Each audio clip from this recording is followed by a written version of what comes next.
thanks to you all for being with us virtually as well, in addition to everybody who is here in the room with us tonight. Because we have what almost feels like a hybrid board meeting, I would just ask that people help me out. If I miss a hand raised or a message in the Google chat, please flag it for me. I'm going to do my best to sort of monitor what's happening in the room and in the virtual room. So before we get any further, I've asked one of our newest board members, Francesca Pagan-Umar, to read our mission statement this evening. Thank you, Chair Brake. The mission of Intermediate District 287 is to be the premier provider of innovative specialized services to ensure that each member district can meet the unique learning needs of its students. Thank you so much. We move on to approval of this evening's agenda. Is there a motion to approve the agenda? So moved. Second. We have a motion by Shannon Andreessen and a second by Regina Neville. Any comments?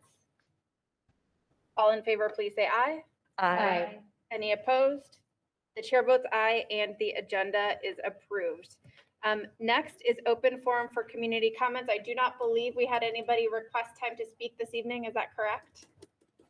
Great. Thank you, Michelle.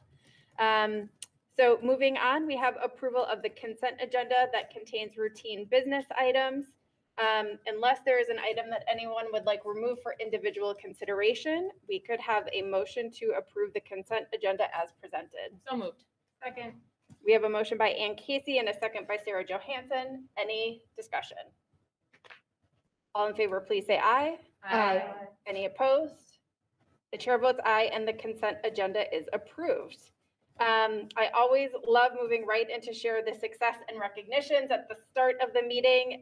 And today we have an Innovation Program Award for the Nexus team from the Minnesota School Psychologists Association. Who is going to be presenting this evening? I have a feeling it's one of the people online. I just don't know which one. Madam Chair, this is Sandy. I'd love to just introduce Melissa Broading, our Director of Special Education. She is going to introduce Amanda Cook. Between the two of them, they've had a great deal of responsibility for a new and innovative service for our member districts, and we're pleased to bring you an award they received for that service. So Melissa, please.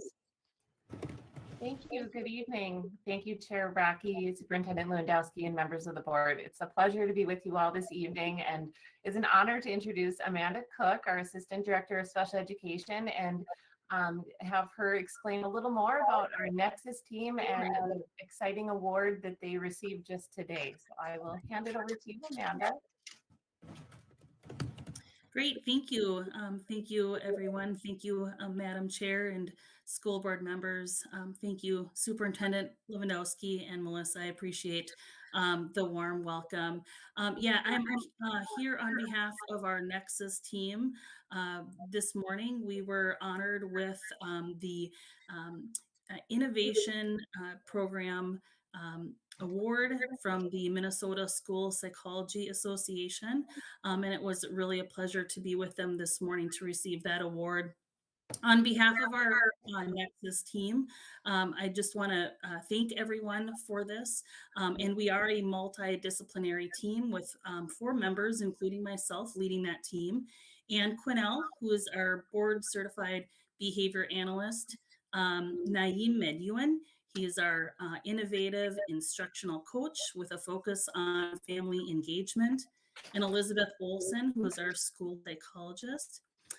As a service extension of District 87, our team really engages in collaborative partnerships with our member districts, both leaders and staff, to provide individualized learning opportunities and resources that target the academic, behavioral, and social emotional learning outcomes of all of our students. With that, we have an intentional focus on racial equity, family engagement, and trauma responsive practices. So I just wanted to thank you once again for recognizing our team and our work, but more importantly, thank you for the opportunity of celebrating the work that we do in collaboration with you, our member districts, and your teams as well. We really do appreciate Amanda, I wonder if you could just give a typical example. Maybe none of there's not a typical example, but I wonder if you could just share with the board one example of what that might look like in real life to our member districts. Yeah, we have worked with several member districts, and a lot of the ways that our member districts are reaching out to us are just before a point of referral, having our team come in and do some observations and work with teams at our member district locations to do some embedded coaching, perhaps work with that team to think about any other interventions or supports that we could help out to provide for a student before being referred to a setting for placement. So we work in a collaborative way.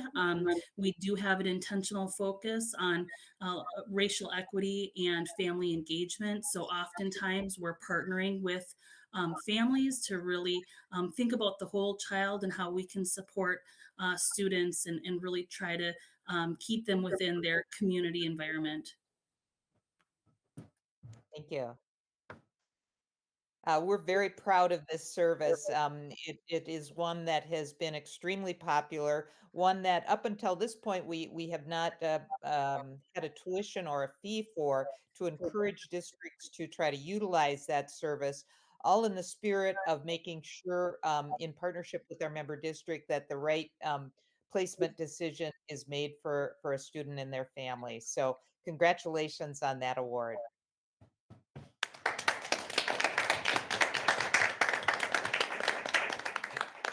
Congratulations, Amanda, and thank you so much for being with us, and Melissa, to you too for the introduction and being here. Please send our congratulations to the entire Nexus team. Are there any questions or comments from any board members? Okay, yes, Michelle. Well, I would congratulate all of you, and hi, Amanda, my triad person. Wanted to say thank you all for such great work over the years, and what a wonderful program. So I hope this award gives you extra bounce. So, Thank you. Thank you, Michelle. We'll see you tomorrow. All right, thank you so much and congratulations again. We will move on to the superintendent's report. So I'm going to turn it over to Sandy for 2 items on this evening's agenda. Thank you, Madam Chair, and good evening again, board members. The first thing I'd like to share with you is a draft legislative platform that is in your packet tonight. This is what I would describe as maybe a preliminary set of initiatives. It may get solidified over the next month or 6 weeks as the intermediate districts finalize it, but I thought it would be a good way to share with you what priorities the intermediate districts, the 4 intermediate districts have set. Many will not be surprised to see items on this legislative priority list. For example, the top one, taking action to proactively make schools safer. We intentionally worded this with some flexibility and how legislators might want to consider this kind of request. But the idea is that intermediates need additional funding to fully and permanently fund programs that are showing results. An example of that would be like our therapeutic treatment model, the TTM partnership with the Wilder Foundation, but also dollars for professional development or other mental health funding. A second item is one that has been on the platform in the past legislative session, which is allowing extended time revenue for all students in residential treatment facilities. Currently, there is an allowance for extended time revenue for our ALC students. The intermediates believe that same revenue should be available for students who are in residential treatment centers and allow them also to extend to access extended day programs and have funding to support that. There's also an issue, and sometimes these get very technical in terms of special education statutes, but we believe that there should be an effort to eliminate local district administrative responsibilities for students in residential facilities who are wards of the state.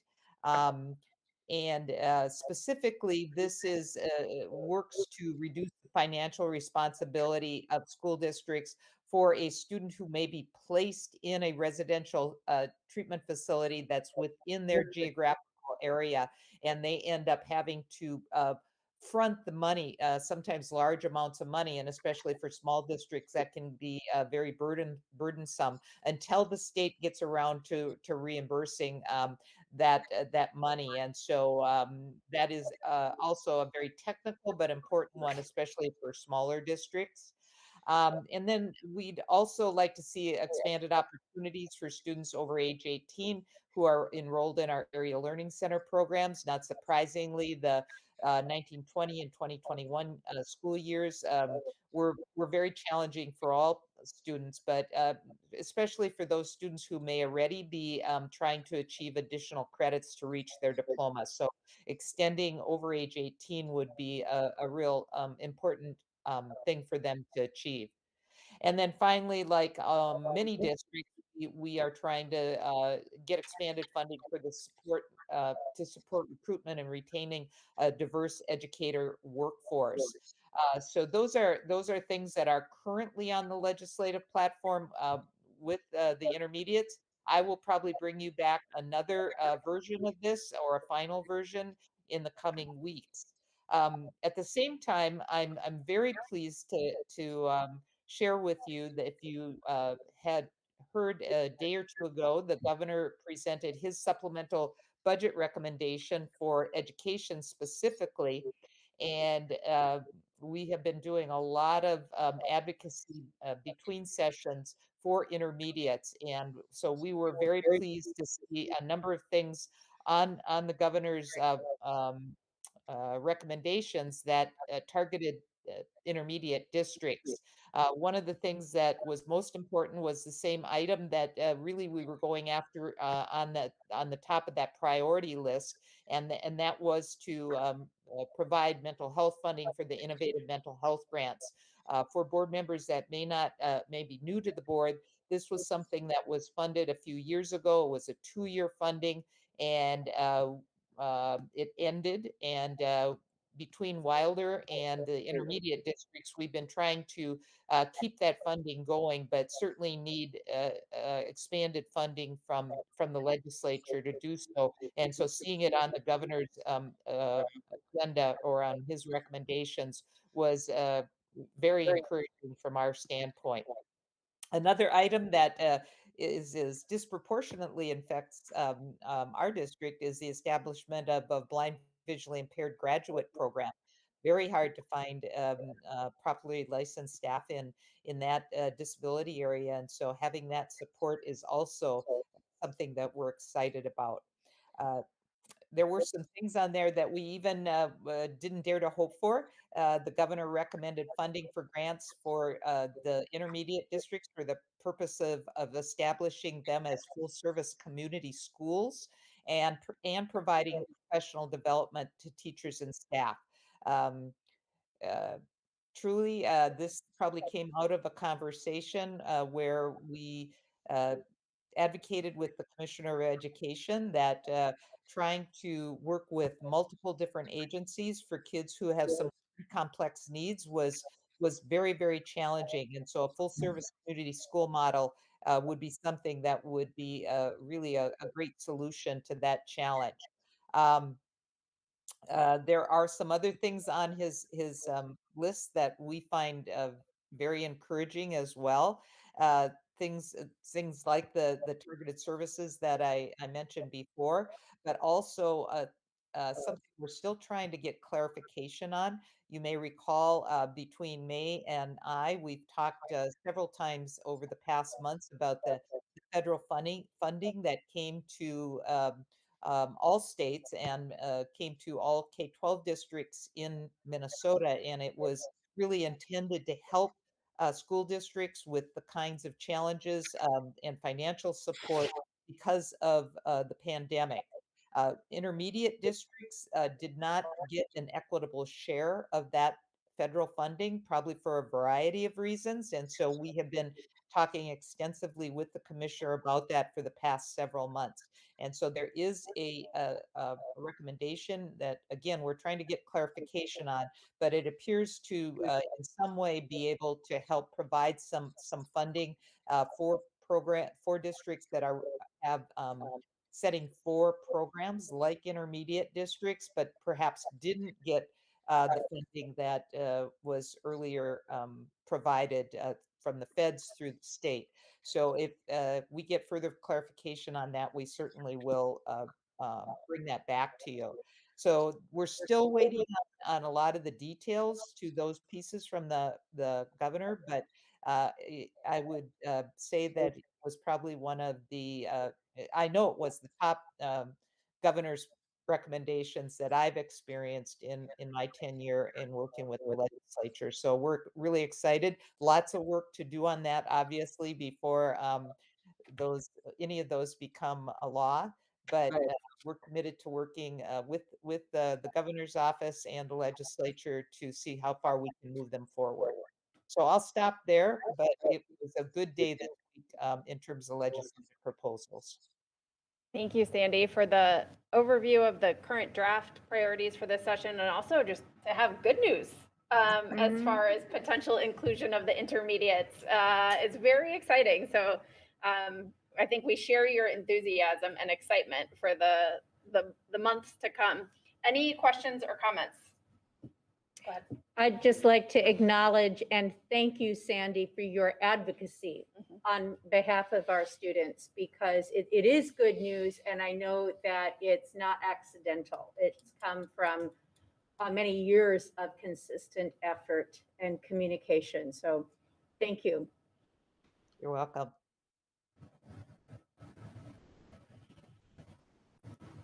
Okay, I don't see any other questions here. So Sandy, you can keep us moving. Yeah, thank you. I will just briefly want to update the board on our move back to in-person learning this past week. We think that really things are starting to normalize. You've probably heard that from other superintendents, other school districts, and perhaps your own districts. This is the first week we started seeing increasingly normal staff attendance and student attendance. Prior to going into a remote type of learning about 2 weeks ago, we were seeing sometimes days where we had 200 plus staff out absent. This morning we were down in the range of about 125 or so. Still higher than a typical day, but we are getting closer to normal numbers. Probably even more striking, in the first week after winter break, we had 66 positive cases of COVID in the first week after winter break. Since the 24th, we've really only had 5 student and staff cases this week. So you can see that we are experiencing, hopefully, a drop off in those numbers that will become a routine here as the weeks go on. So I wanted to share that with you. I also wanted to really publicly thank our staff, our students, our families. This has been an incredibly challenging 2 years. And I think especially over the last few months, the uncertainty about the new variant and then the impact of that variant required a lot of flexibility on everyone's part. And I could not be more grateful. People are tired.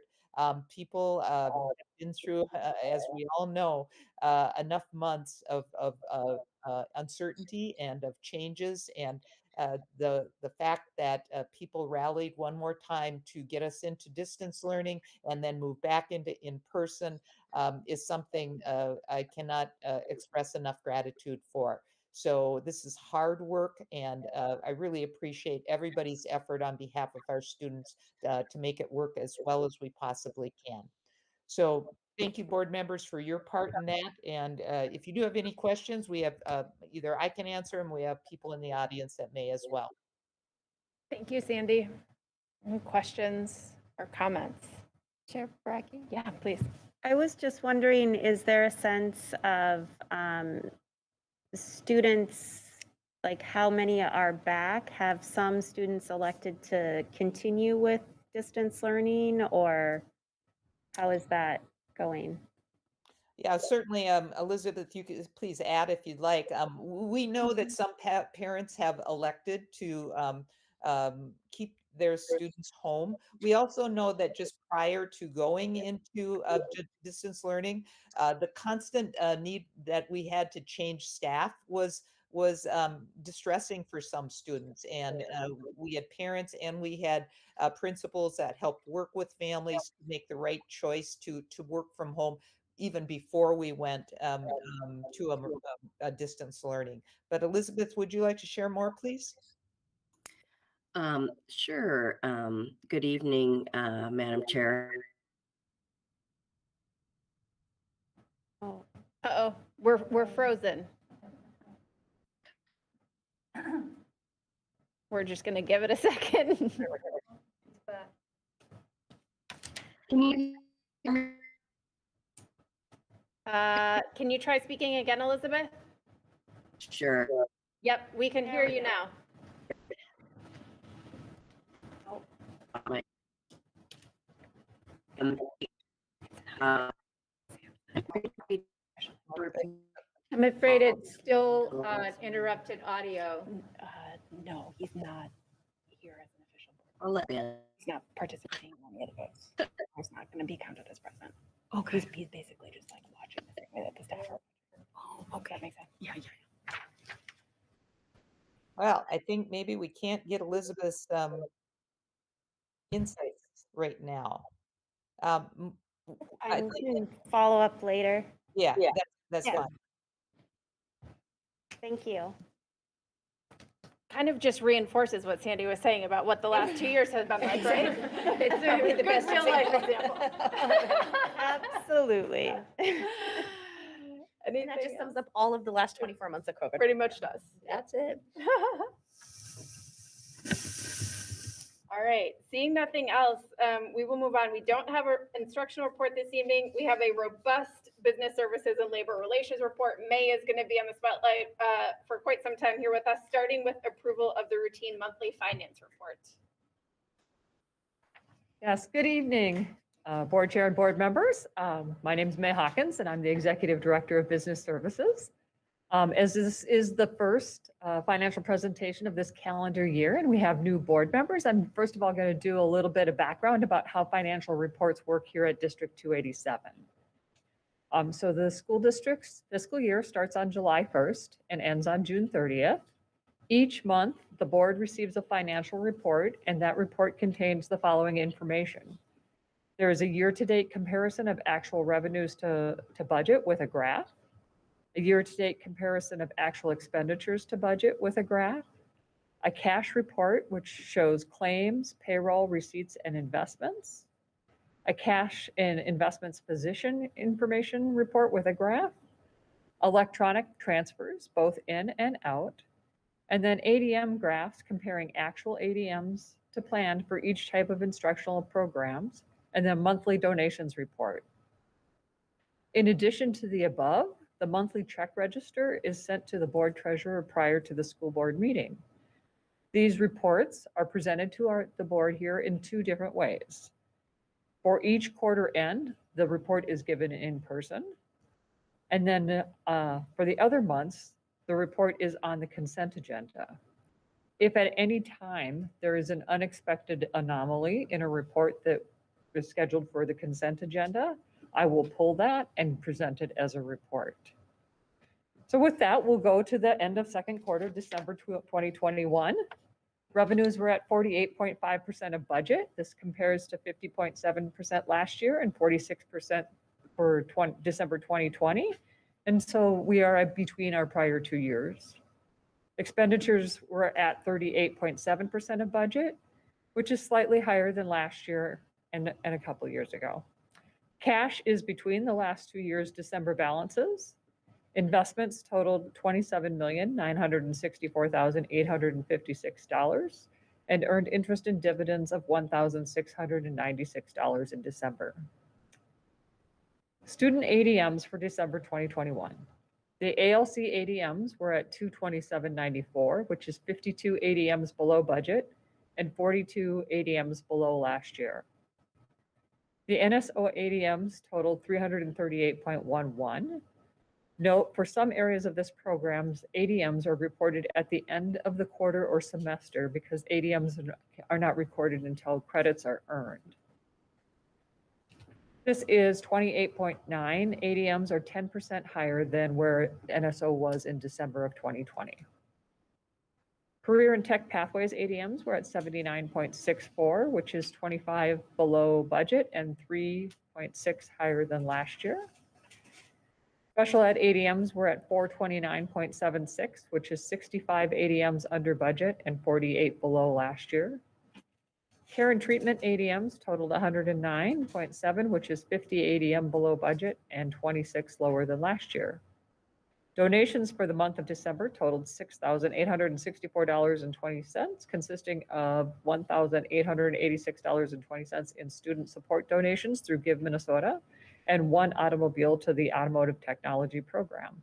Are there any questions before the board approves the December report?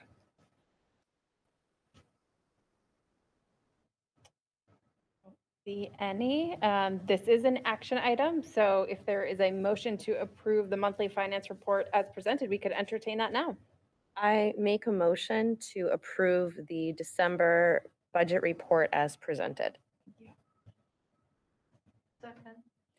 So we have a motion by Francesca Pagan Umar, and we have a second by Michelle Coons. Any further discussion? All in favor, please say aye. Aye. Any opposed? The chair votes aye, and the monthly finance report is approved. And then, May, are you gonna I take us am. away with the next item? Great, thank you. It's a lot of talking. So, good evening again.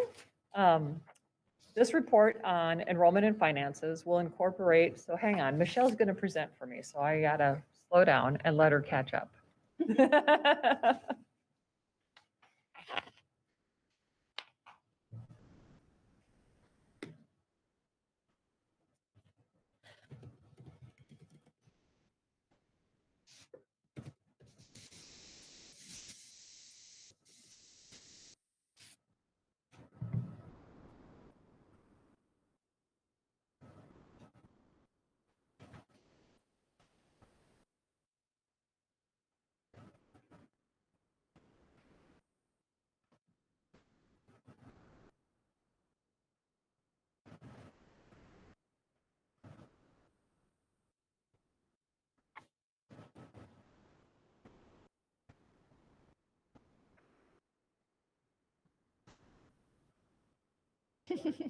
That's okay.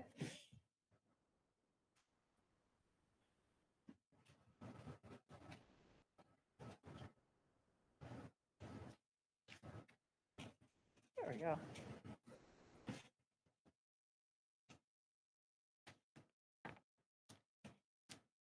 Okay, you can go to the next slide, please, Michelle. Thank you. So this report on enrollment and finances will incorporate the following learning intentions to provide the board a better understanding of our continued commitment to focus on District 287 strategic priorities, enrollment trends for our programs that the district serves and how enrollment determines revenue and tuition billing, appeal rate and non-reimbursable rates with a special focus on 2020-21, fund balance usage, comparison to other intermediate districts, proposed admin operations reductions based on a new lowered enrollment, and then our next steps for planning for 2022-23. Next slide, please. Starting with our committed focus to our strategic priorities of evidence-based instruction, trauma, responsive and healing-centered practices, employee well-being, and racial equity, all centered around student outcomes. Next slide, please. We are committed to fulfilling our mission and strategic priorities, regardless of the size of the budget. Throughout our process, we will keep students at the center of our discussions and do our best to limit the impact directly to their outcomes. Our strategic priorities are the way we have organized our efforts to meet our students' needs. Maintaining those strategies remains central. Next slide, please. So we're going to start with enrollment. So this next section will show the enrollment trends for our programs. Next slide, please. So enrollment drives revenue. The same in your district, the same in every district in Minnesota. The majority of revenues are derived from formulas based on student enrollment. The majority of our revenue comes from tuition billing, students' residence districts for the cost of educational services we provide. State statutes include limits on the amount that can be billed. And the next several slides are going to show you our enrollment trends over the last several years. Next slide, please. So first of all, we're going to start out with our program that has the majority of our students, and that's our special education setting 4 programs. In this graph, you can see the historical trend from 2014 to December of 2021. Planned ADM is in blue, and actual MDE ADM is in red, except for the current year, which is the ADM from our internal December report. So as you can see from this graph, the trend for this program is declining. It peaked in 2014 with 595 ADMs. It remained flat for several years. And currently we have 430 ADMs. Next slide, please. This next slide is our alternative learning centers. Again, same information. It's a historical trend from 2014 to the present. Blue is planned, red is actual. You can see once again that this program also peaked in 2014 with 391 ADMs. And it has many years of varied enrollment in between, and currently, as of December 2021, has 234 ADMs. As the majority of students for these programs self-refer or enroll to those programs, the enrollment for these programs is very challenging to predict. Next slide, please. The next slide is for our career and technical programs. This program's peak enrollment was in 2019-20, prior to the pandemic. As most of these classes involve hands-on learning, the pandemic had a major impact on last year's enrollment and continues to have an impact on this year's enrollment, even though it has come up some from last year. Next slide, please.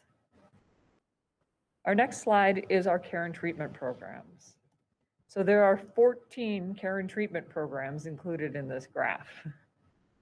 Projections are challenging to determine because of the 14 different programs with, I believe, 6 different care providers.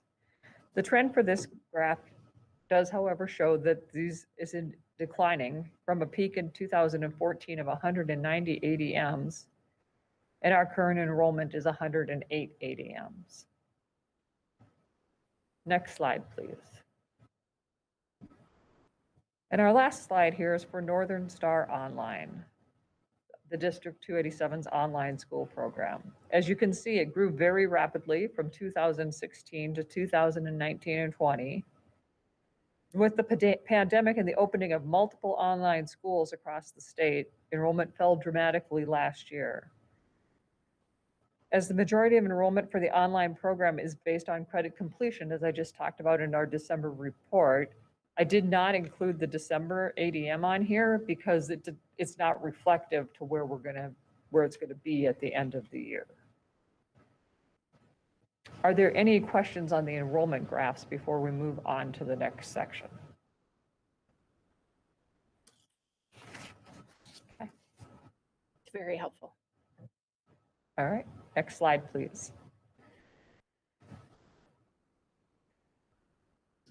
Okay, starting over the next few slides. Oops, we're gonna talk about how enrollment impacts tuition bills, which is the primary source of revenue for District 287. So this slide, which is hard to read up there, so I'm just going to read through it. Okay, so the majority of our funding comes from tuition billing. Other districts, mainly our member districts. The district's program operational costs are divided by student hours.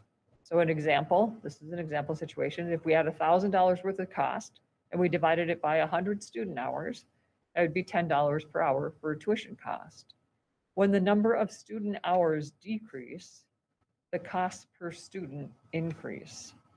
So in our same example, we still have our $1,000 worth of cost, but now we've got 75 student hours. The cost is now $13.33 per student hour. So even though the District 287's costs remain the same, the 25% reduction in enrollment generates a 33% increase in cost per hour. Now, while there were limited things that could be done in 2021 because of the pandemic to lower costs, we will need to plan forward as to what we can do to lower our cost. We have talked to both BDAC and CDAC about this same information. And with an emphasis on ensuring that our projections are as accurate as possible. So for our setting 4 programs, those planned ADMs come from our member districts. Can you just spell out what BDAC and CDAC are? Those might. Oh, sure. I'm sorry. I used acronyms. Okay. I try not to do in board meetings. I missed that one. So BDAC is our Business Directors Advisory Committee. And CDAC is our Special Ed Directors Advisory Committee. So it's made up of the business managers and special ed directors from our member districts.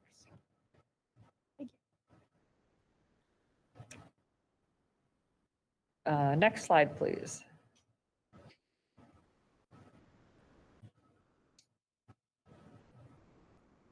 Oh, you jumped over the title slide. It's okay. That's fine. We don't need the title slide. She's on the title slide. Oh, I jumped over the title slide. Okay, so we're going to talk about 2 additional components of tuition billing, and that is the appeal rate and the non-reimbursable rate. Next slide, please. To fund District 287's operational costs, we charge an additional tuition rate called an appeal rate. It's called an appeal rate because we need to appeal to the Commissioner of the Minnesota Department of Education in order to charge this rate. This total cost is divided by special education service hours, so reduced enrollment increases the cost per student. So a contributing factor to the need for the appeal rate is that the majority of the general education revenue generated by District 287 setting 4 special education programs is used per state formulas to offset special education costs, leaving only 40% of the general education revenue that those students generate to meet both the general education needs of the students and fund operational costs. Next slide, please. Our member districts use their regular education funds to pay the appeal rate. As all of our member districts experienced enrollment decline and revenue losses in 2021, some of which was offset by federal funding that we'll discuss a bit later, District 287 used $711,137 of reserves to reduce the increase in the 2021 appeal rate due to the unexpected decline in enrollment. That reduced the increase in the appeal rate from what would have been a 12.87% increase to a 2.96% increase. Next slide, please. The other factor in the tuition bill is the non-reimbursable rate. So the non-reimbursable rate is made up of the cost to resident districts for special education costs not covered by state special education aid, such as district-wide special education costs, school-level administration costs, benefits, and 44% of reimbursable costs. Due to executive orders, there were limited options to reduce those costs in 2021. State special education aid for the intermediate district is calculated on the prior year's special education costs. So any increase in reimbursable costs over the prior year get added to the non-reimbursable rate as well. As District 287's membership's hours decreased and the total non-reimbursable costs remained similar to 2019-20, this rate increased an average of 9.82% over 2019-20's rate. At a K-12 district, these are the costs that are included in cross-subsidy.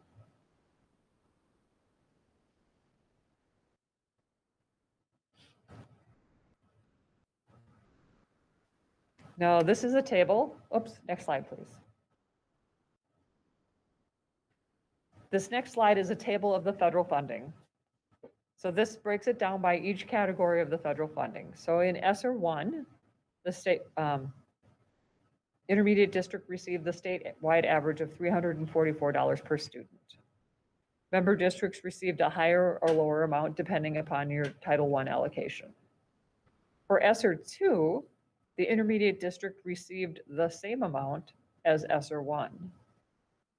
Member districts received up to 4 times their ESSER 1 allocation, and they were able to use that funding for the full list of items in the federal act.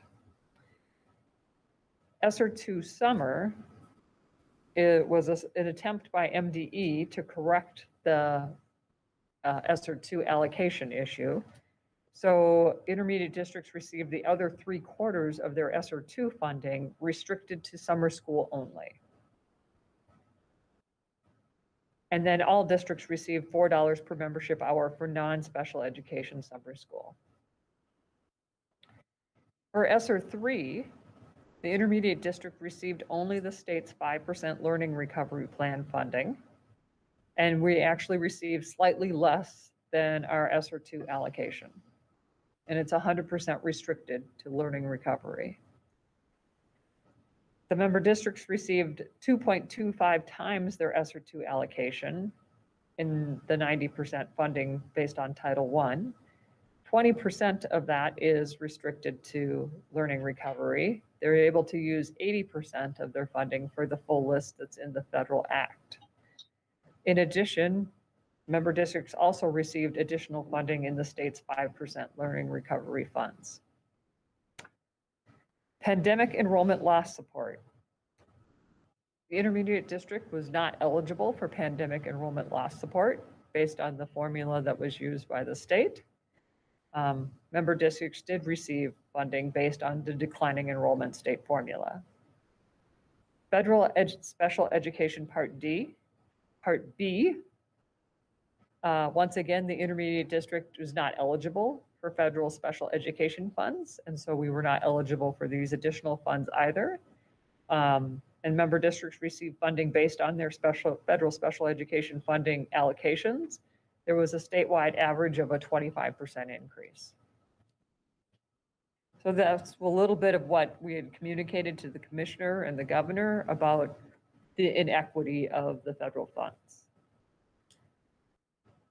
The next section here, next slide please, is on fund balances. And so we'll go to the next slide. So I've entitled these Fund Balance Reality.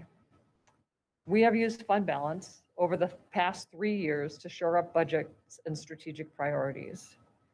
Due to the pandemic and unexpected declines in enrollment, District 287 used $2.3 million or 10% of our fund balance to offset expenditures in excess of revenues for the 2021 school year.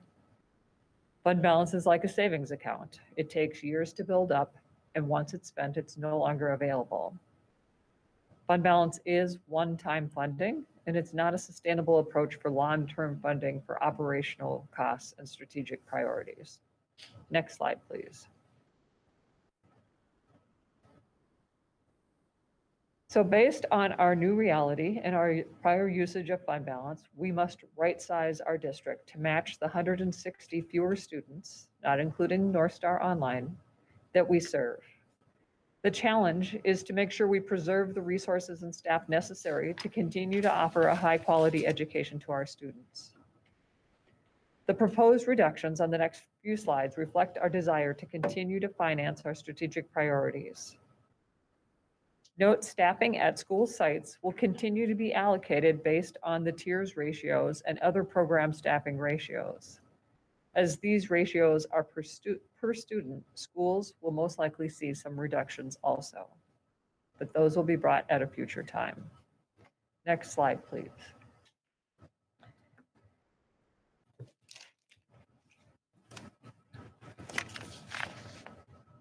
As we are looking at making changes, it is only natural to look for comparisons. Often member district representatives will ask how something compares to another intermediate district. Next slide, please. There are some things to keep in mind as we view comparison information. No two intermediate districts run the same programs. Both the types of programs and the demographics of the students served vary widely between the 4 intermediate districts in these comparisons. Also, some intermediate districts own buildings and some use space at their member districts and don't own any buildings.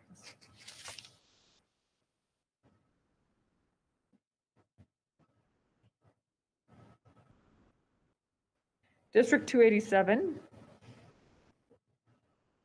has member districts who offer their own level 3 programming. So we don't have any level 3 special education programs. And many of our districts also offer level 4 programming. So the students that District 287 serves are students whose needs are beyond what the member district can serve. These are typically the highest needs, level 4 students. District 287, as you heard from our Nexus, has a goal of returning students or keeping students in their home districts. Currently, we have 17 students who are in the process of returning to their home district. So this first table, next slide, please. I'm just going to kind of go row by row. So Intermediate District 287 is in the first column, then Northeast Metro 916, then Intermediate District 917, and Southwest Metro 288. Number of member districts, Intermediate District has 11, 916, 13, 917, 9, 288 has 11 plus 6 associate members. I'll let you read the next part yourself. You can see that 917 and 288 offer both setting 3 and setting 4 special education programs. All of us offer ALCs. 287 with 14 care and treatments has the most care and treatments. The only other intermediate to do care and treatment is 916 and they have 2. All of them offer career tech, itinerant services at member districts. And then in addition to that, Intermediate 287 has an online school. For number of buildings, Intermediate District 287 has 6 owned buildings, 1 leased building, and 14 hosted sites. Northeast Metro 916 has 10 owned and 2 hosted sites. 917 has 1 owned, 3 leased, and 22 hosted sites. And 288 has 4 owned, 2 leased, and 6 hosted sites. The next number is 2021 students without care and treatment. In order to do a comparison, we had to not include a program that only 2 of the intermediates have. So I have also provided down below a breakout by the different programs of that total student number, and the care and treatment ADMs are at the bottom. So District 287 last year had 1,146 students. 916 had 1,915. 917 had 882, and 288 had 1,099. You can see that as far as special ed, 287 and 916 are very similar in the number of students served. Now we'll go on to the next I slide. have a question. What is Sure. ALC? Alternative Learning Center. I know it's come up before. I haven't memorized all the acronyms It's okay. yet. Thank you. always ask when an acronym is used. On the next slide, the intermediate districts actually met, I think, 3 or 4 years ago and kind of talked about our operational departments and then we refreshed this data this year. The business managers refreshed this data this year. So this does a breakdown of the district-wide operational departments for each intermediate district. I'm not going to read this to you. We all have a business services payroll department. The size of that department depends on the size of the district. Everybody has a special ed CEDRA, and CEDRA is the state of Minnesota's special education reporting software. We all have technology departments and human resources departments and buildings and grounds, and the size of the buildings and grounds vary depending on the number of buildings owned. Kind of makes sense. We all have student information systems and a communications department. Next slide, please. So now we're going to move into our proposed admin and operational budget reductions. And normally we wouldn't be bringing you this early, right? So, but we knew that with the changes in enrollment, that this was going to be an extensive budget process. So we got started on it sooner. So first of all, next slide, please. What's in the operations admin? When we say that, what do we mean? So that would be the superintendent, the board's budget, human resources, finance, facilities, portions of mental health, family engagement, and equity and inclusion, information technology or IT, student information systems, communications, some instructional curriculum, and then a transfer to food services. Next slide, please.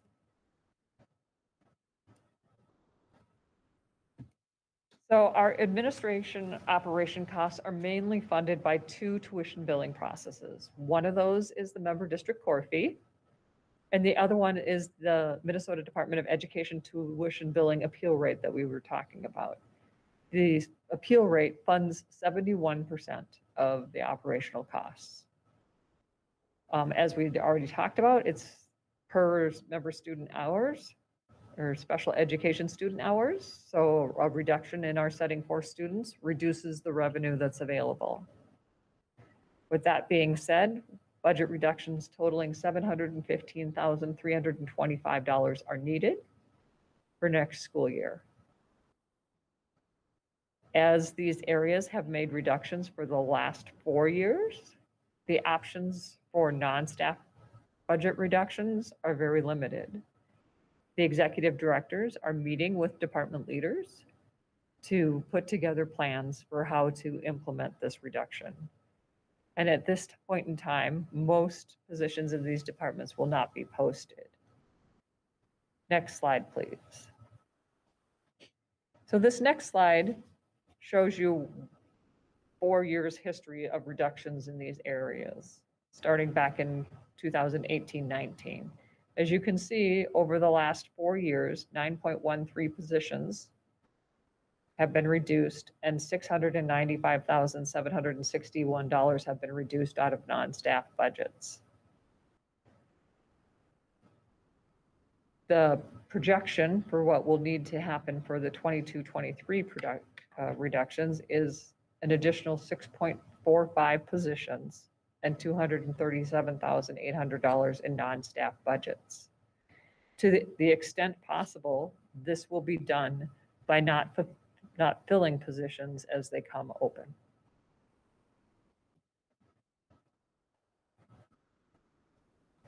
In summary, due to declining enrollment, thank you, Michelle, for keeping up with me. Revenues will decrease, including appeal rate revenues. The district will need to reduce its operational budgets to offset that decline. The operational departments are planning to reduce $715,325 in 22-23. Site staffing will be based on member district planned enrollments for 23. And as reductions are made, we will continue to focus on our strategic priorities. What are our next steps?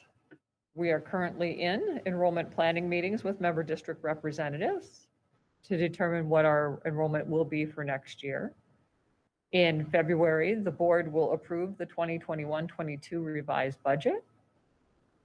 In March, we will have finalized enrollment information from our member districts. And then also in March, the board will approve the 2023 budget assumptions.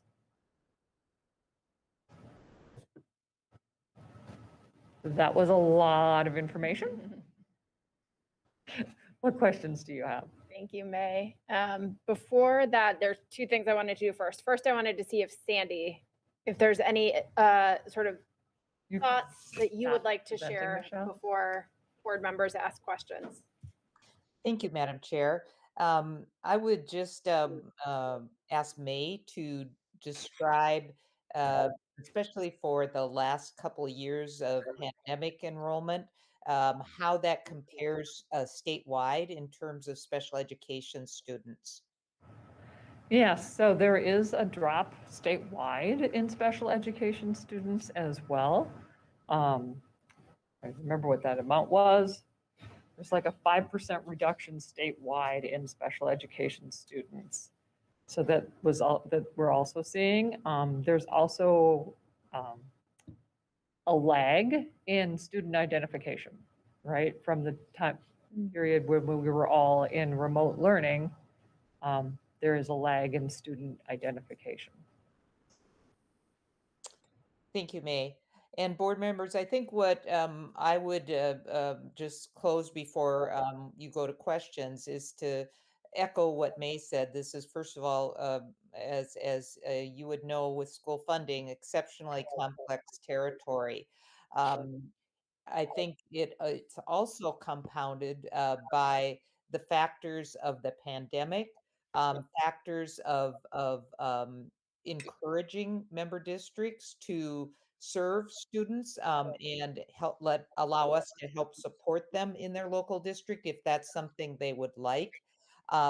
We know overall that each of our students is probably what I have typically referred to as the top 1%. And so these are some of the most highest need students in the state, and the tuition fees correspond to that. I think that this picture purposely laid out a much more comprehensive picture of what's happening with enrollment, finances, and reductions.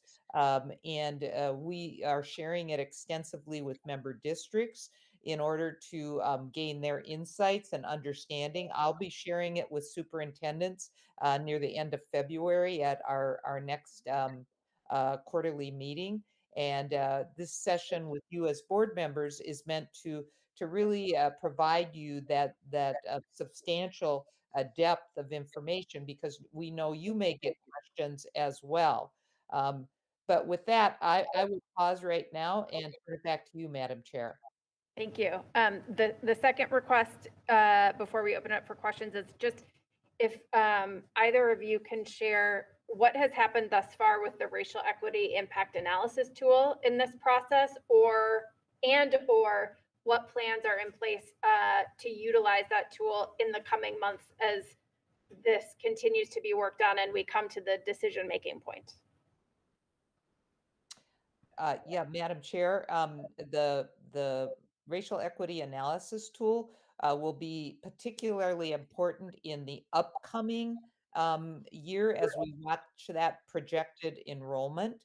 I think the costs that you see up on the screen that May provided it, the $700 and some thousand figure, was an essential need to get those costs down. May, do you have something to add to that? So we have presented this to SIT, right? And executive directors are working with their department leads. And SIT is the strategic implementation team. Strategic implementation team. Thank you.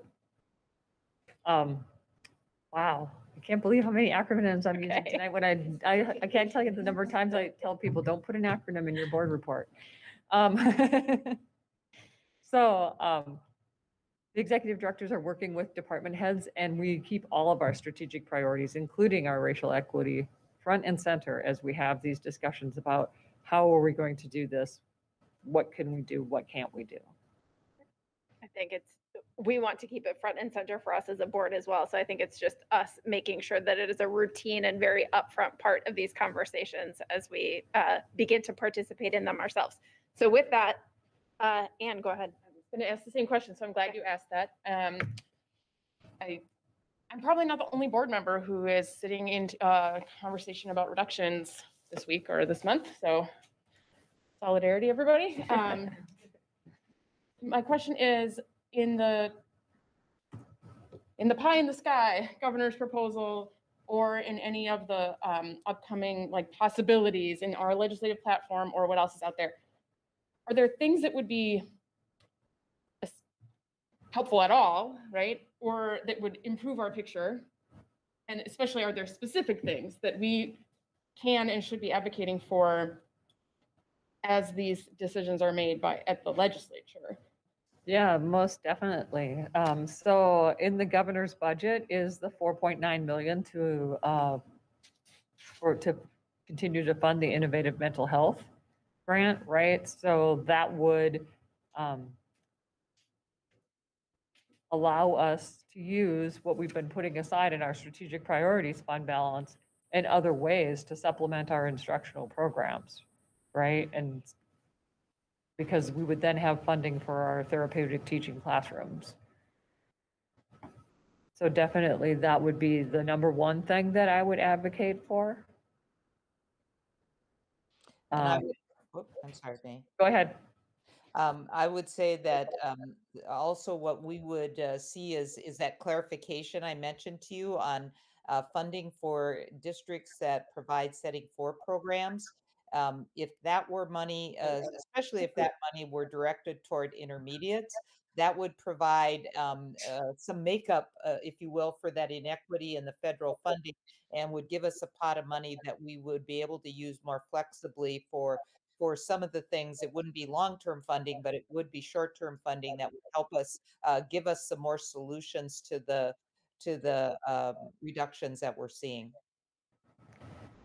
Yeah, so what Sandy's referring to is that it's 5 million in 2023 or 24 and 11 million in 24-25 to provide additional services that students with disabilities with the highest needs require, which are not sufficiently met with state and federal special education funds in special education separate school sites and programs setting for and higher.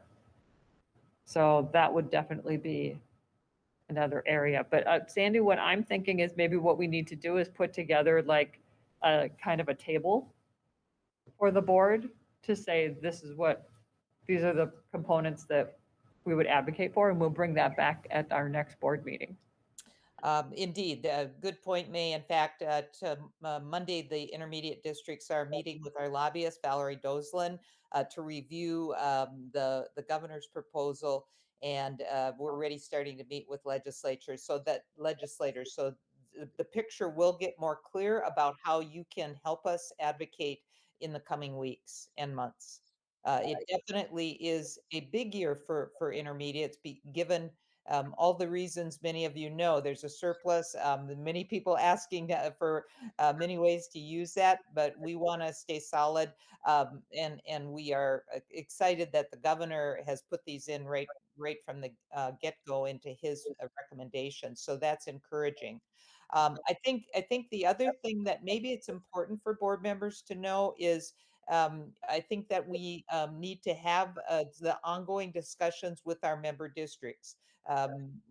We are a collaborative working together with many districts on behalf of the collective, on behalf of the collaboration between all 11 districts, trying to really work hard on getting accurate projections, working hard to stay in sync with our member districts, and also recognizing that there's a new strategic plan probably coming up in the next year to 2 years, trying to identify what member districts want that right sizing to be. What programs are the most needed, what programs might be not in existence right now that they may need. Have a history of constantly changing and reshaping the programs and services that we need, or that our members need rather. And this is a perfectly good example of the time to reassess that with our partners.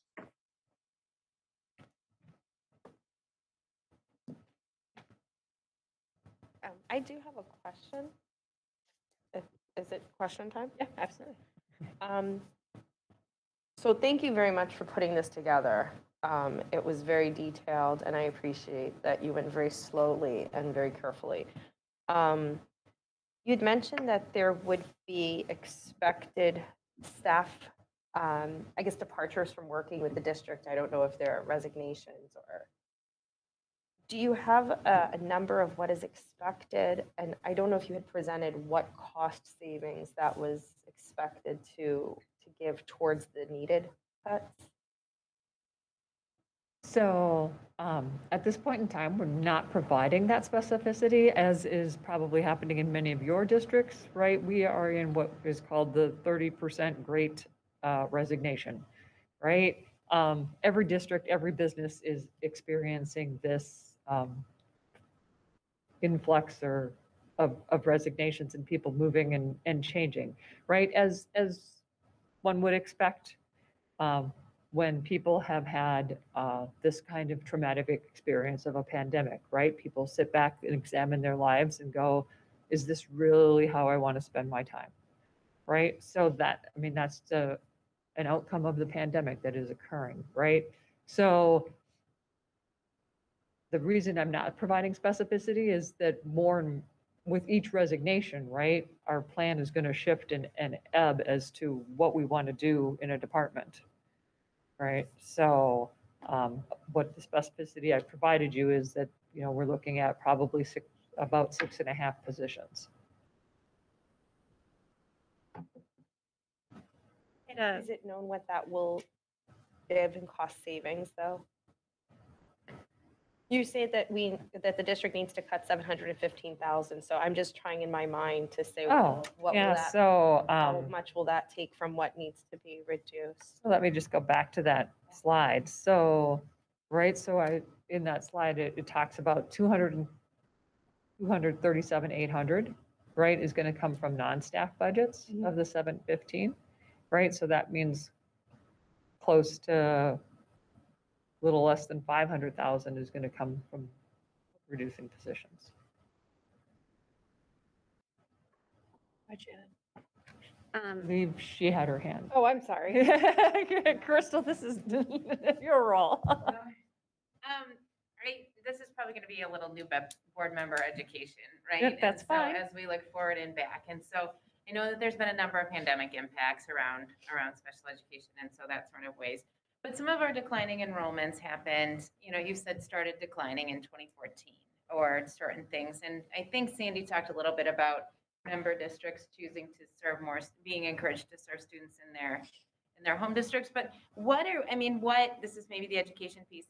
What have we identified as being sort of the reasons for the declining enrollment, thus not including pre-pandemic outcomes? Okay, so the enrollment in 2014 was the peak, right? And then we had several years of flat enrollment in special ed, right? Where we were around 550, 560 kids right until the pandemic, right? And then the pandemic came in and we had this big decline, right? Like many member districts also had an enrollment decline. So it's maybe not, so it's not fair to characterize it as necessarily declining since 2014, but maybe that we had this peak and then we found sort of our sweet spot and all this, and we were doing that and we were humming along and then we had this pandemic. So then the next sort of crystal ball question, which might be unfair, is, right, I mean, we know that our mental health needs for our students are increasing. We know that there's been under-identification and slow to come in. We know that there's been a number of students that have been learning at home that are going to need to transition to regular care settings, which may or regular school settings, which may or may not work for them.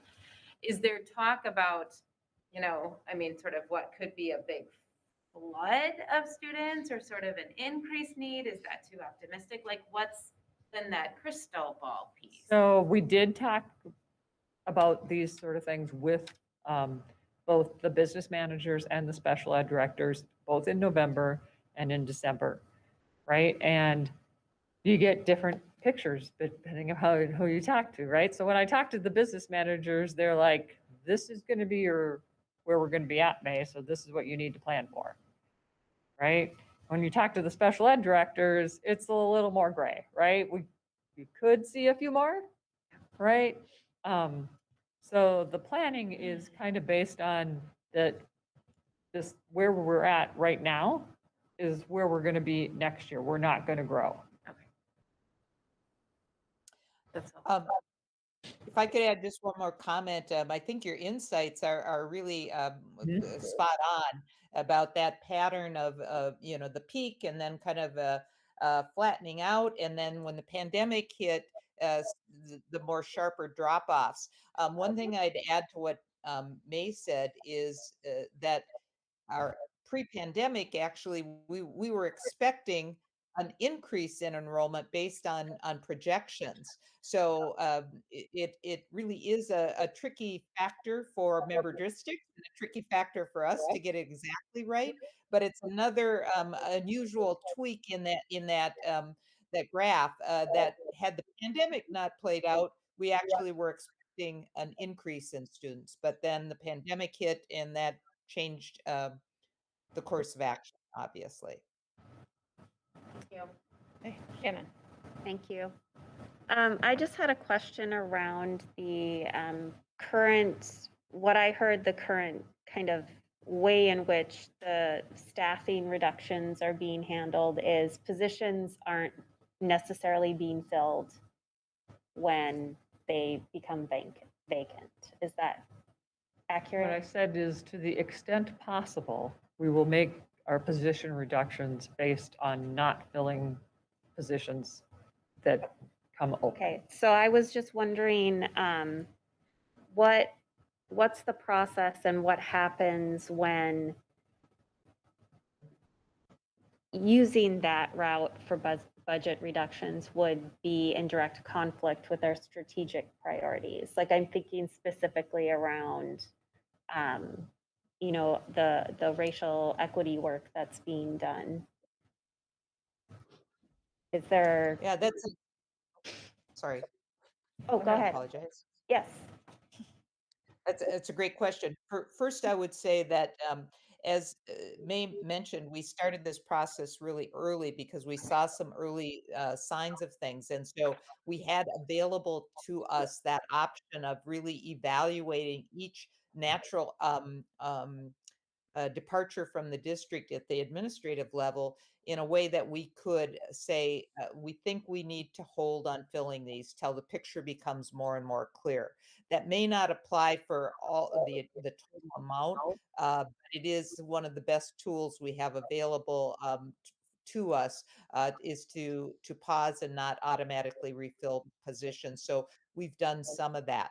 I think the fact that these are all at the administrative level is an attempt to keep the cuts away from students, away from programs for this this current year.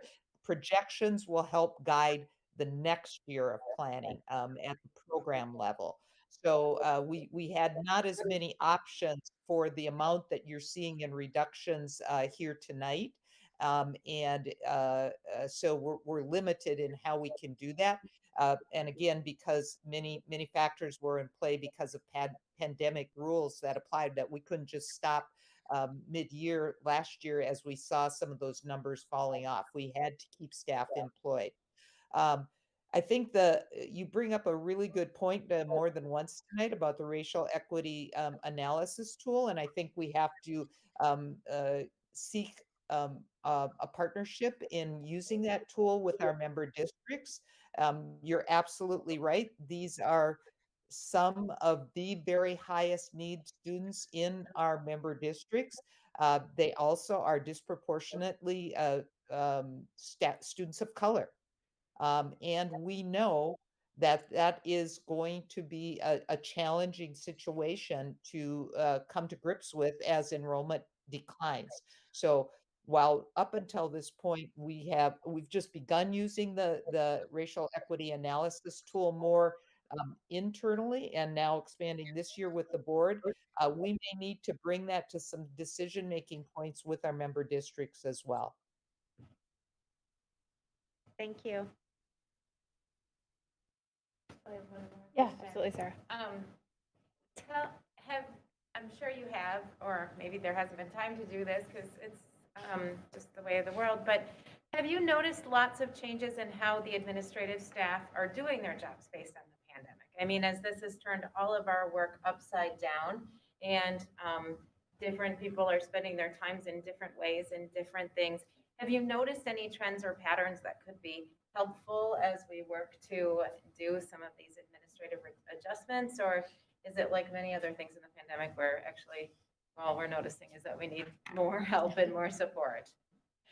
So I'm going to just first of all correct it, and it's not just administrative, it's administrative and operational departments. Okay, so it's not just administrative reductions, there are reductions in operational departments as well. There are some things that have been put in place, and right now what we're trying to do is put some strategic things in place to create efficiencies, right? So the finance department is working with a programmer to create some efficiencies inside of the inside of our finance program, right? So that we can eliminate some steps, right?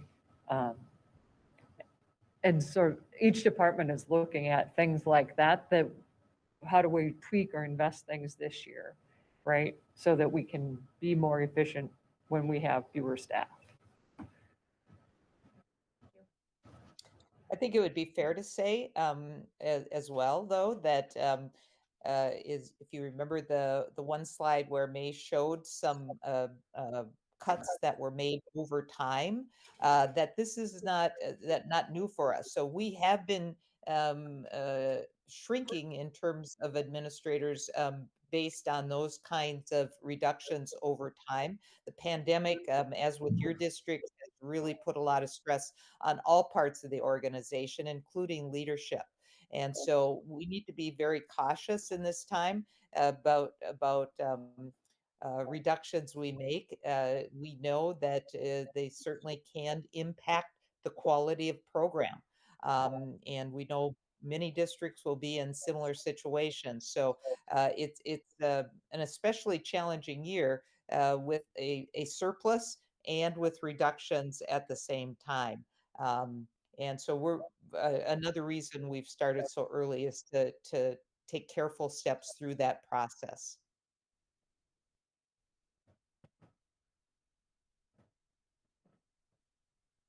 I don't see any other questions from board members here in the room. Just want to appreciate this as a really important and necessary introductory conversation. And I would just echo what Francesca said earlier. It was so thorough, and I feel like I've been on the board for 4 years at this point, and I learned things going through this about, you know, how we sit in comparison to other intermediate districts, for example.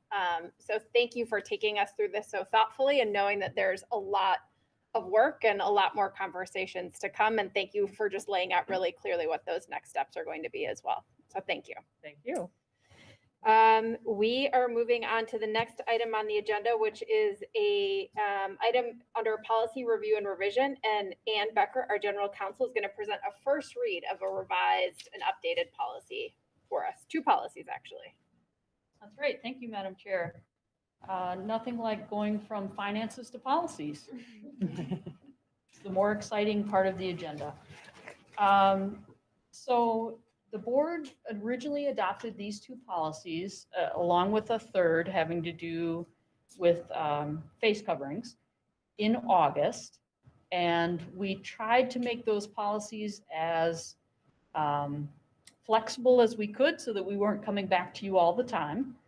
And the board, in its wisdom, did pass a resolution at that same late August meeting that allowed the superintendent to implement the policies and make changes as needed because of things like public health guidelines that might change without notice. And therefore, there might not be a board meeting readily available in which to make those changes. So due to changes in public health guidance that have come out not long ago, and also due to the incredible influx of positive cases in the district right before and right after winter break, we have changed some things. One of them is we are no longer able to do contact tracing, which is something that we were doing. People were spending nights and weekends doing it and barely keeping up. So that has changed our first policy's name from a quarantine policy to an isolation policy, because now we're having a policy dealing with staff who have tested positive or have symptoms, not those that just were possibly exposed to the virus. So let's turn to the first policy.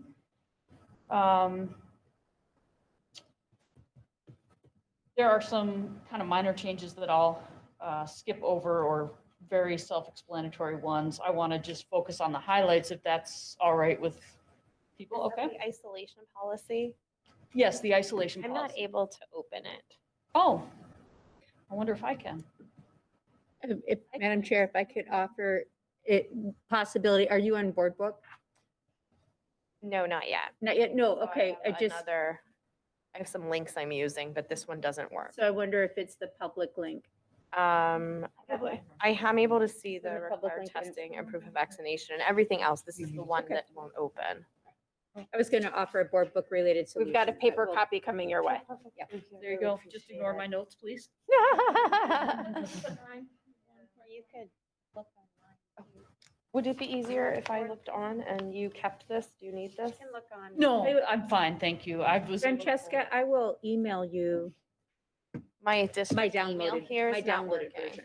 The district email is not yet working for her either. which is But I why. think I have your other email address Okay. Oh, from Eden Prairie. yes. So we can continue, but and start with that, because this will take me about a minute or two. Thank you so much. Are there problems on this side of the table as well? I just want to make sure we're good before we, I'm gonna email it to Michelle. okay, great. Is that on your computer? Okay. Okay.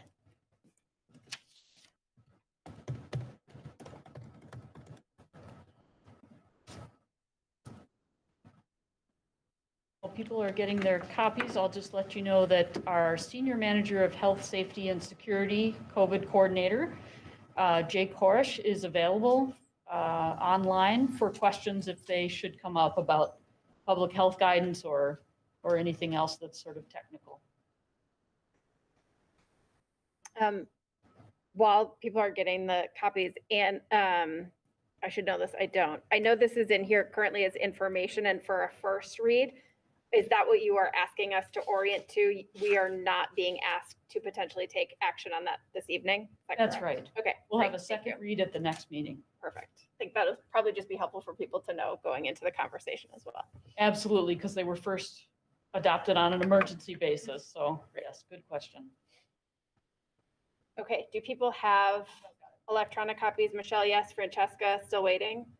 Maybe if you can look on with sent Shannon out, at least but until it it might arrives. take a minute. Then we can get going. Mhm. That'd be great. Thank you. I sent it to your Eden Prairie address. Thank you. Okay. All right, are we ready to proceed? Okay. So when we were doing contact tracing, we were paying for staff to quarantine if they were exposed to the virus at the district. We were one of the very few districts that was doing that.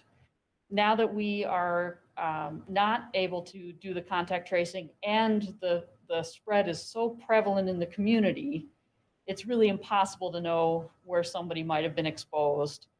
And so employees can still use their paid leave for quarantine, but there isn't a special leave bank.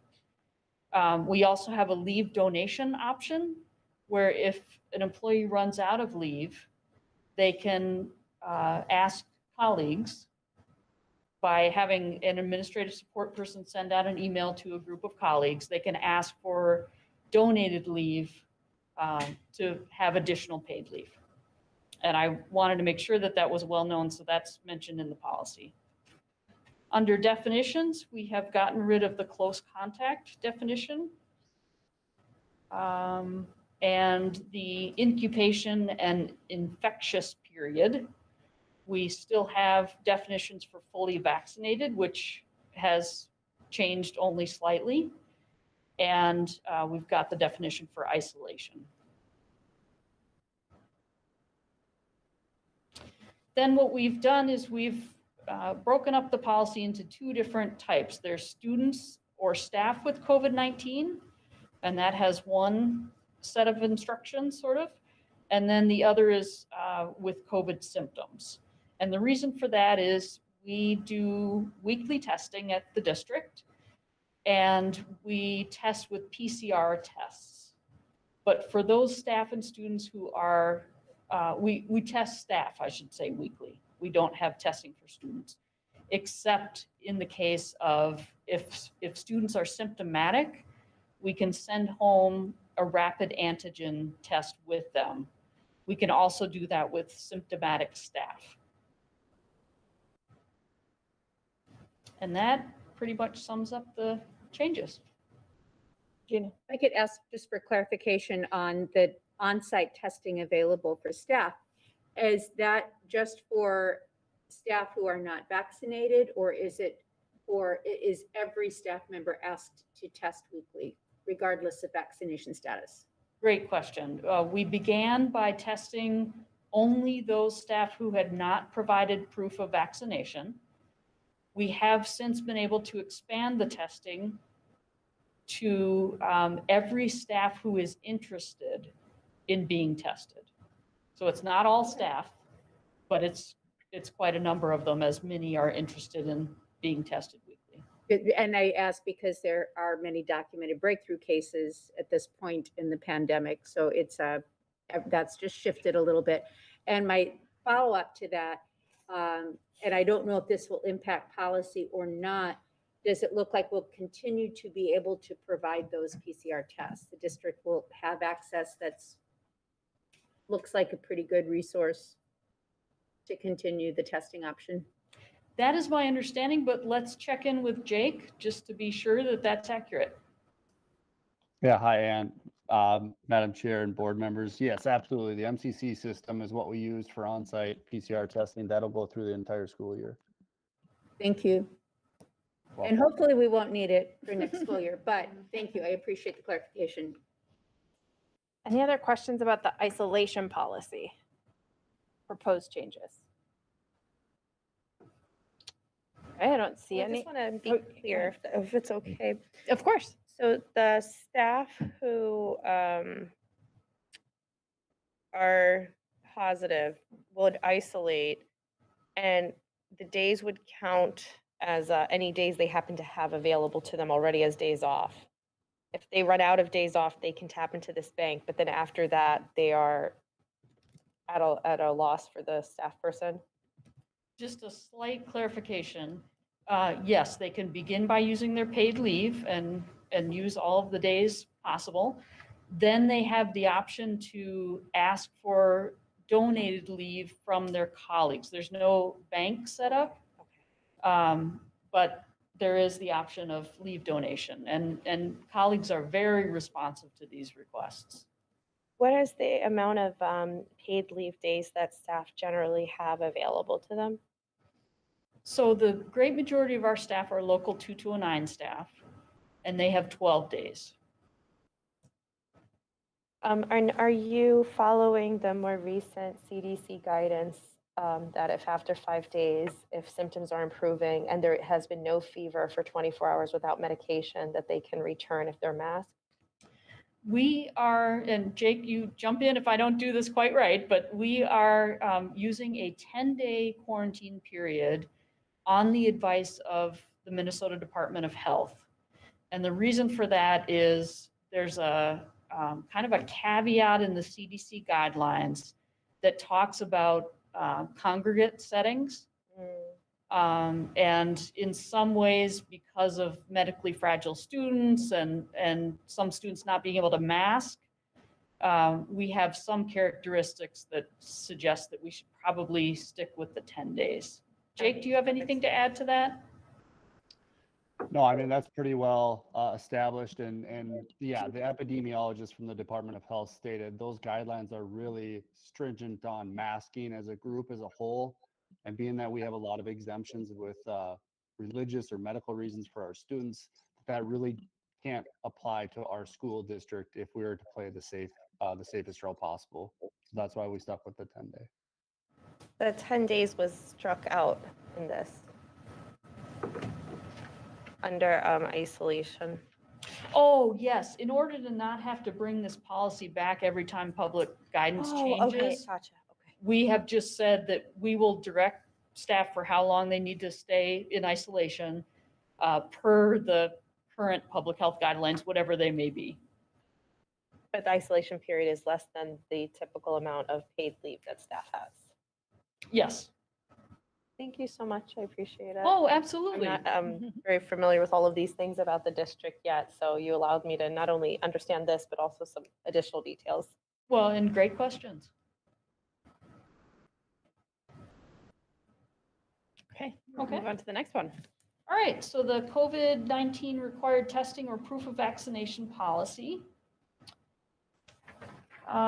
The biggest change on here is simply the addition that we have the rapid antigen tests available and what we can accept in terms of results from those tests. We can, according to the Minnesota Department of Health, we can rely on the positive test results from antigen tests, but not the negative. There's too many false negatives.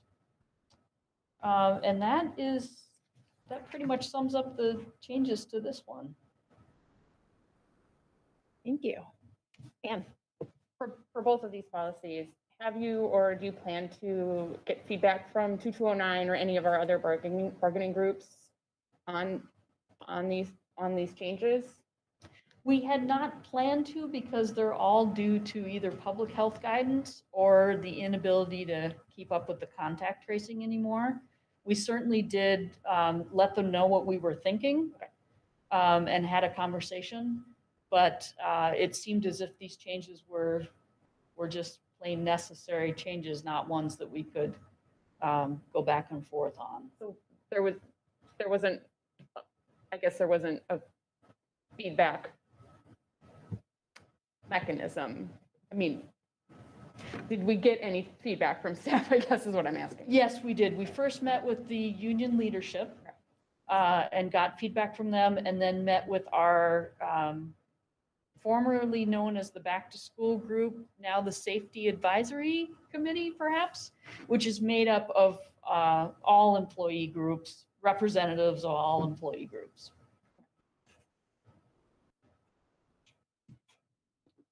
Any other questions? I don't see any. Oh, Sandy, go ahead. Yeah, Madam Chair, if I could just add one more remark to that last question. I think it's fair to say that Local 2209 was most concerned about the ending of paid COVID leave, if you will. We do believe that for the reasons Ann said, that the contact tracing had just become a point that almost all districts could not keep up with it. And we had provided that paid leave option longer than many districts had. But I think it's important for the board to know that that was a major concern for Local 2209, the ending of that paid leave. Thank you, Sandy, for sharing that and for sharing that with us, I think previously, and maybe an email update as those changes were being made as well. So we appreciate you keeping us updated on how people are experiencing this. Anne, thank you. We look forward to having this come back. Is at our next meeting, most likely? That's recommended for approval? Okay, great. So we move next into board reports. I have a couple of things in the chair report. The first item is the superintendent mid-year evaluation.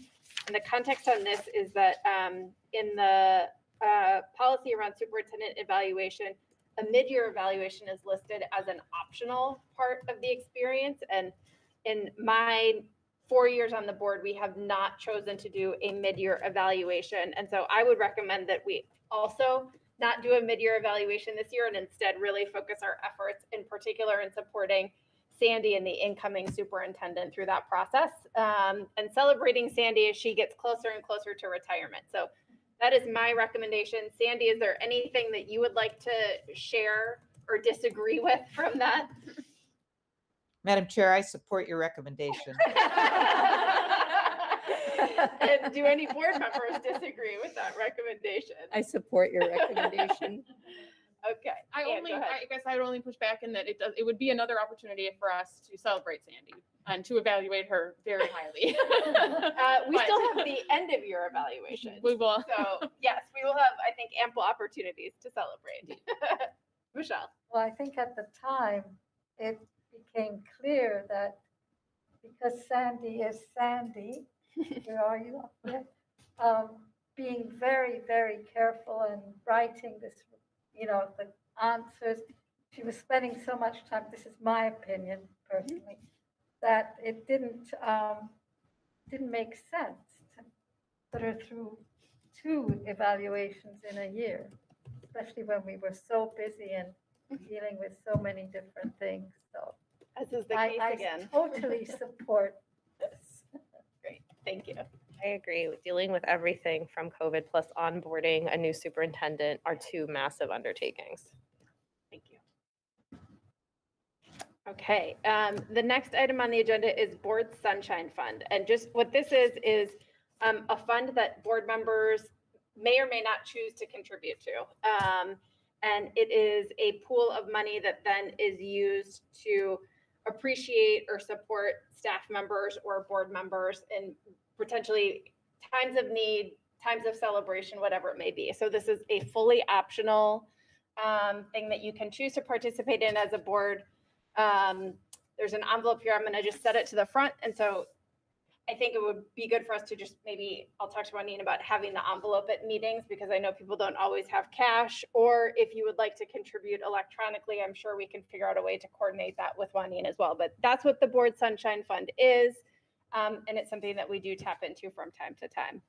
And then the thing that I also wanted to share is follow-up from our last meeting, appreciation to Anne and Juanine for getting me the information about the board stipends from the other intermediate districts. That came up as a question. The other intermediate board stipends are $5,000, $4,400, and $900. So there's certainly a real outlier, but our stipend being $4,000 is sort of in the ballpark of the other 2. So just wanted to pass that along. And certainly in light of the earlier presentation, I feel like it would be responsible for us to not take any action around board stipends at this time. Madam Chair, clarification, the third figure you quoted, 900 or yes, 900? Okay, yes, thank you. One of the I just wanted intermediate to make sure I districts. heard that correctly. That is, Thank you. that is what is on the spreadsheet. Okay, I appreciate the background. I'm sorry, so 900 per year? Correct. Oh, Yes, yes. So 3 of them are fairly comparable, and then one of them appears to be quite different. Unless they thought it was per month. Doesn't look like it. Nope. For an AMSD report, there has not been an AMSD meeting since our last board meeting, so the Connections newsletter is there for people to review. The planning calendars and breakfast schedule are in board book for your review, and as always, Juanine is the point of contact if there's any events that you would like to sign up for. So we arrive at once around the table, which is just an open time for any sharing, questions, or requests for future discussion from board members. Does anybody have anything? Shannon? I do.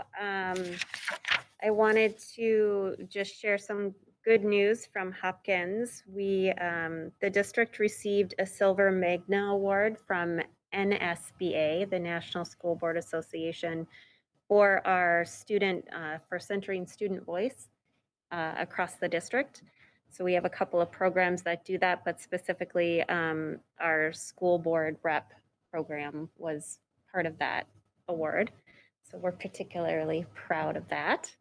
And then I also was thrilled to see the governor's budget announcement because for the first time they included permanent free school meals, which is an advocacy that Hopkins has been doing for the past few years, very strong, that our resolution for fully funded school nutrition programs finally passed at MSBA Delegate Assembly.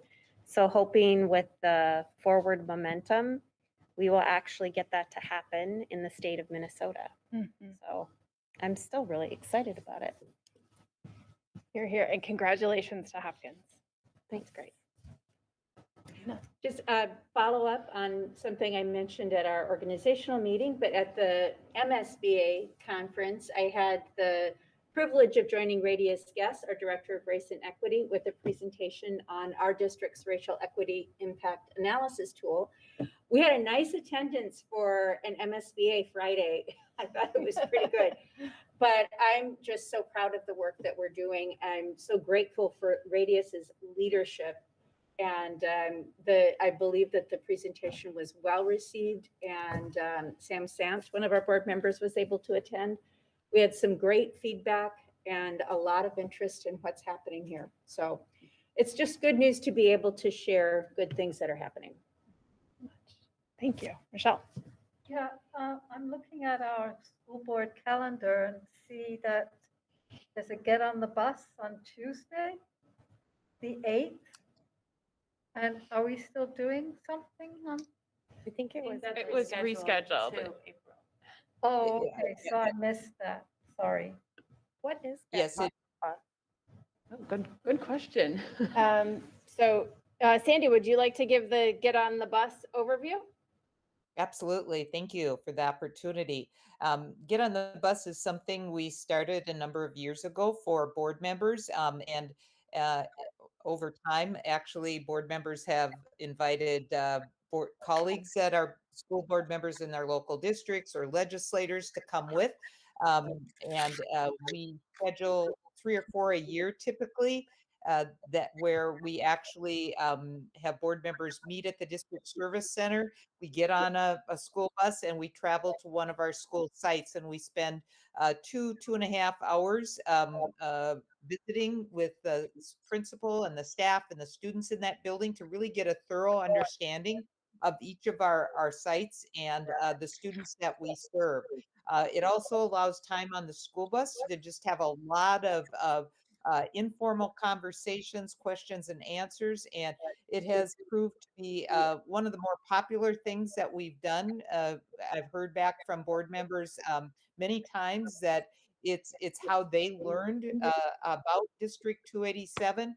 And so we understand that not all board members are able to do those daytime kinds of activities, but we have had a lot of really good participation by board members. And like I said, from local district people coming with and legislators as well. And so in this year, we've not been able to do as many just because of some of the COVID challenges that we have been experiencing. And so the February one has been postponed to April. And I believe it's at the West Education Center. Thank you, Sandy. Thank you. Could I, and this may be premature to know, but April 12th, we had the possibility of the itinerant center get on the bus. Is there still the possibility of keeping that one at a later date? Or would the West Education and Hennepin Tech replace the itinerant center visit? Our preliminary idea yet to be finalized would be that perhaps we bring in the itinerant representatives like we've done at least in one other year to a board meeting and do a more extensive presentation with itinerant and keep the April meeting for West and Hennepin Technical College. Thank you. Any other items? Sandy, is there any last thing that you would like to share with us? Well, I wish I were there in person and hope to be in the coming weeks. Appreciate the flexibility here as I recover from some surgery.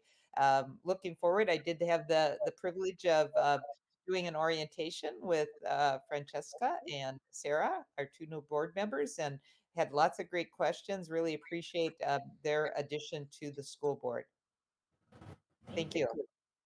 All right, and a good segue to our next meeting being the evening of February 10th at 6:30 p.m. So I hope to see everybody then. Do we have a motion to adjourn the meeting? So moved. Okay, I will give the motion to Regina Neville and the second to Michelle Coons. Any discussion? All in favor, please say aye. Aye. Any opposed? The chair votes aye, and the meeting is adjourned at 8:17 p.m. Good night, everybody. Thank you. Thank you.